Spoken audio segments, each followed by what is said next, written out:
Est-ce que vous pouvez vous présenter succinctement sur votre parcours et un petit peu le travail que vous avez effectué sur la biodiversité cultivée? Ok, donc moi en fait j'ai eu des formations agronome et j'ai travaillé pendant 26 ans dans l'agrochimie. Et ensuite j'ai fait une reconversion dans les sujets sécurité, environnement, santé. Et j'ai eu l'occasion donc de faire un master et dans ce cadre-là de travailler, de faire un stage chez CDC Biodiversité et de travailler sur le sujet de la biodiversité des semences cultivées. Donc c'est d'essayer de répondre à la question que beaucoup se posent depuis un moment, est-ce qu'on n'est pas en train de perdre la biodiversité de nos semences cultivées? Donc les premiers à tirer la sonnette d'alarme ont été la FAO, qui explique qu'en fait on a 75% de notre biodiversité qui aurait disparu. Euh, et la question est très controversée. Parce que c'est vrai quand on parle de biodiversité, on est souvent sur la préservation de la biodiversité sauvage et le thème de la biodiversité cultivée est plutôt à la marge de la discussion. Pourtant, il est central puisque c'est la diversité des aliments qu'on va avoir à disposition. Oui, elle est très fondamentale. Alors en fait, c'était dans le cadre de la mission recherche sur la biodiversité qui fait partie de CDC. Et en fait, pour mener à bien cette étude, on est allé interviewer toutes les personnes représentatives de la filière agroalimentaire, donc de l'agriculteur jusqu'au consommateur, en passant par les industries agropharmaceutiques, l'agroalimentaire. Et en fait, on s'est rendu compte qu'il y avait des avis très tranchés, de ceux qui pensent qu'il n'y a aucun souci pour la biodiversité, à ceux qui pensent que on s'est mis vraiment en risque. D'accord. Et Euh, est-ce qu'il y a un conflit d'intérêts entre ceux qui pensent qu'il n'y a pas de problème? En gros, toutes les personnes de la filière traditionnelle ont tendance à dire que non, il n'y a pas de problème. Au contraire, on a amélioré la biodiversité puisqu'on a créé des variétés. Et puis, beaucoup de ceux, notamment des chercheurs, Pierre-Henri Gouillon au Muséum d'histoire naturelle, qui lui dit non, on est en train d'appauvrir gravement la biodiversité. Et donc on a conclu de cette étude de 6 mois qu'il y avait une véritable controverse, que c'est une vraie controverse scientifique entre ceux qui disent non, il n'y a aucun souci, et ceux qui disent mais si, on court peut-être à la catastrophe, quoi.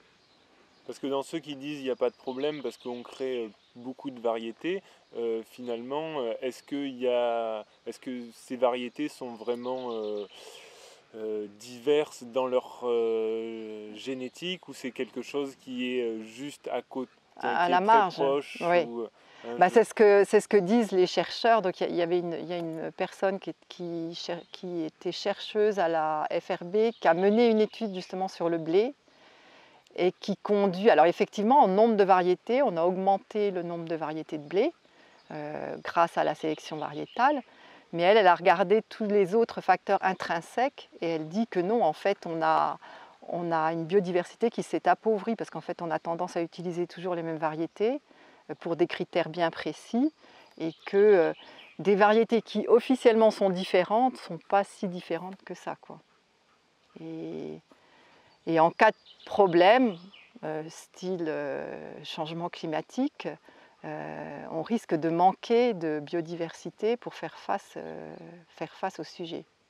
d'accord. Et les OGM, est-ce que ça paraît une bonne solution pour résoudre les problèmes Alors, d'adaptation climatique? Parce que alors, sans même parler d'OGM, ce que défendent ceux qui pensent qu'il n'y a pas de problème, c'est qu'en fait, comme ils savent quand même qu'il y a un sujet, ils disent mais non, il n'y a pas de problème parce qu'on a mis, alors c'est ce qu'ils appellent la conservation, et il y a une lutte entre la conservation in situ et la conservation ex situ.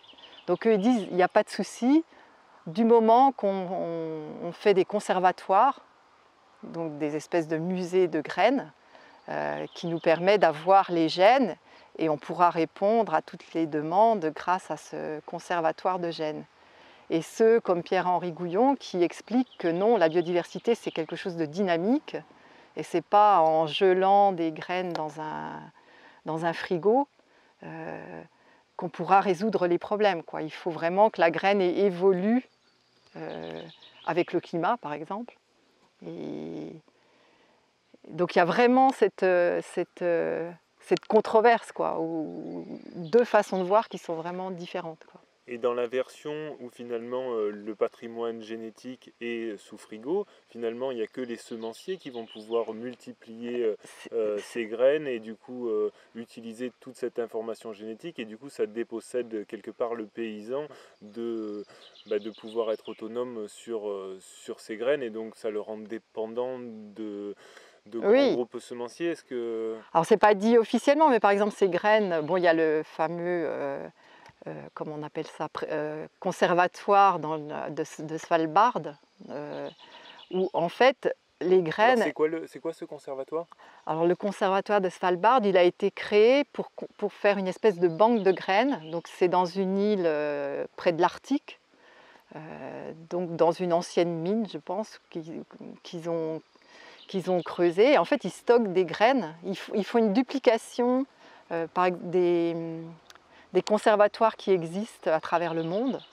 Alors, par exemple, il y avait des laboratoires qui conservaient des graines en Syrie et ils ont un double là-bas, ce qui peut être une bonne chose puisqu'il y en a qui ont été, entre-temps ont été détruits. Mais ces graines, elles sont conservées 10, 15, 20 ans et on sait qu'une graine, au bout d'un certain nombre d'années, elle ne peut plus germer. Donc l'objectif en dessous, c'est de conserver de l'ADN plus que des graines. Et effectivement, de s'en servir comme ressource pour faire de la sélection. Donc là, on se dirige presque vers le sujet de la législation sur les graines. Qu'est-ce que tu peux nous dire sur Sur- comment, qu'est-ce qu'on a le droit de faire avec des graines, qu'est-ce qui est interdit, et quelles sont les zones d'ombre un petit peu entre la législation et ce qui se fait? Alors les graines, en fait, c'est un sujet qui est très encadré et c'est une législation qui est très compliquée. Et en fait, alors il y a ce qu'on appelle les espèces réglementées. C'est une réglementation qui s'est mise en place au début du XXe siècle. Et pour un grand nombre de plantes qu'on appelle les espèces réglementées, on ne peut pas commercialiser des graines ou même les échanger si elles n'ont pas un certificat d'obtention végétale. Donc on dit aussi si elles ne sont pas inscrites au catalogue officiel. Et donc seules les semences inscrites à ce catalogue ont le droit d'être vendues ou échangées même entre agriculteurs par exemple. Donc moi, en tant que maraîcher, si je souhaitais vendre des semences, il faudrait que j'inscrive une variété qui serait peut-être émergée sur la ferme au catalogue. Quelle est la démarche, qu'est-ce que ça implique d'inscrire une variété au catalogue? Oui, alors c'est là où le bas blesse, c'est qu'en fait actuellement, pour pouvoir inscrire une variété, il faut démontrer, alors c'est ce qu'on appelle qu'elle possède les critères DHS, donc c'est D distinction, c'est-à-dire qu'elle est distincte des autres variétés existantes, H qu'elle est homogène et S qu'elle est stable. Donc en fait, ça répond à peu près aux critères des hybrides, où effectivement ils peuvent être distincts, homogènes et stables. Les deux problèmes, c'est homogène et stable. Et en fait, les variétés que tu peux faire de tomates à la ferme, quand elles se reproduisent d'une année sur l'autre, en fait, elles ne sont ni homogènes ni stables. Donc, elles sont quelque part, ça n'est pas possible de les inscrire, quoi. Donc tout ce qui est variété, ce qu'on appelle les variétés population, ne peuvent pas répondre aux critères demandés pour être inscrites au catalogue. Et il y a un coût aussi à l'inscription, mais peut-être c'est juste marginal, mais... Alors non, il y a un coût pour une variété de blé, c'est assez élevé. Par contre, ils ont fait des concessions pour tout ce qui est variété potagère, c'est moins cher. Ils ont fait quelques petites ouvertures face à la critique, mais il y a un coût d'inscription, oui. Puisqu'il faut faire ces tests pour avoir... et les tests sont faits par le CNIS, donc ça a un coût. Donc en tant que paysan, je peux pas vendre ma semence autoproduite, mais du coup, est-ce que je peux la semer? la ressemer Alors par sur... contre, il y a une tolérance effectivement pour l'agriculteur à semer ses propres graines, à prélever, à conserver des graines pour pouvoir les ressemer l'année suivante. Donc je peux faire mes graines et les ressemer, c'est de la tolérance. Et est-ce que Ouais. je peux, ces graines-là, est-ce que je peux les échanger, les donner Non, ça c'est pas possible. Et par contre, est-ce que je peux, si je donne Enfin, c'est pas si légal. je vends une tomate, par contre là c'est bon.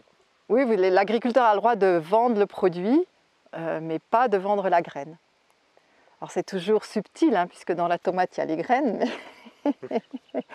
mais, mais en fait on a le droit de vendre le produit, mais pas la graine.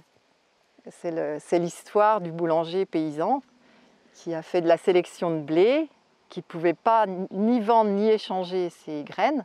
Par contre, il peut vendre le pain, le produit qu'il fabrique à partir de son grain. Est-ce qu'il y a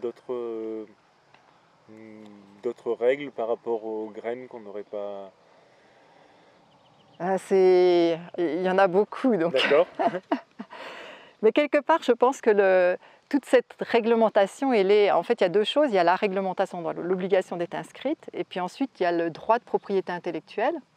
Donc c'est le fait qu'un semencier, pendant 20 à 30 ans, il a la propriété intellectuelle de la semence qu'il a sélectionnée. Et pour pouvoir protéger une semence, il faut pouvoir l'identifier. C'est le problème des variétés populations, c'est comme elles sont ni homogènes ni stables, c'est difficile à identifier.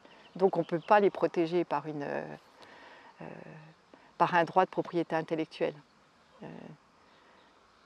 Et donc il y a ces deux dispositions dans la réglementation des semences. Il y a l'obtention d'un certificat d'obtention végétale et le droit de propriété intellectuelle. C'est compliqué, avec une réglementation internationale par-dessus. Qui est différente Aux États-Unis, par exemple, ils sont plus sur un système de brevets qu'en Europe, pour l'instant, on n'a pas trop développé. Et les OGM sont protégés par des brevets, par exemple. Et c'est quoi la différence entre le brevet et l'obtention, comment on disait L'obtention certificat d'obtention végétale. Alors là, en fait, le brevet, ça couvre tout type d'innovation, pas qu'en végétal, hein, en technologie. Et ça a une définition très précise qui peut effectivement... Mais l'Europe s'est refusée à mettre cette définition sur du matériel vivant. D'accord. Ce que n'ont pas fait les États-Unis. Donc, après, les différences, c'est rentrer un peu dans le détail. D'accord. Et comment est-ce que... Parce que tu disais que sur le sujet des semences, du coup, est-ce qu'on est en train de générer plus de diversité, ou est-ce que la biodiversité cultivée, est-ce qu'elle est en péril? Quel est ton sentiment à toi par rapport à cette controverse? Moi, j'ai tendance à penser quand même qu'il y a, comme on ne sélectionne que sur certains critères, il y a forcément un appauvrissement. Et on le voit bien sur les variétés de pommiers, par exemple, où en fait on ne cultive plus que quelques variétés. Forcément, il y a un appauvrissement. Le système en place conduit plutôt à un appauvrissement qu'à un enrichissement de la biodiversité. Tu as étudié un petit peu la manière dont étaient sélectionnés par exemple du blé ou d'autres semences? Jusqu'à présent, le critère principal, et d'ailleurs on ne pouvait pas inscrire une nouvelle variété de blé si son rendement n'était pas supérieur aux variétés existantes. Donc le critère principal, c'était le rendement, jusqu'à assez récemment. Bon, après, ils ont commencé à introduire d'autres critères sous la pression, des critères environnementaux. Mais jusqu'à récemment, une variété qui aurait été moins productive que celle existante, elle n'avait aucune chance d'être inscrite au catalogue. Et les conditions de culture, c'était quoi? C'était avec engrais, avec irrigation, ou c'était des fois dans des situations un peu plus difficiles, comme c'est parfois le cas, Non, bah, c'était en situation d'agriculture conventionnelle. avec C'est- le maximum de paramètres gérés et Oui, pilotés oui, oui, oui. par l'agriculteur?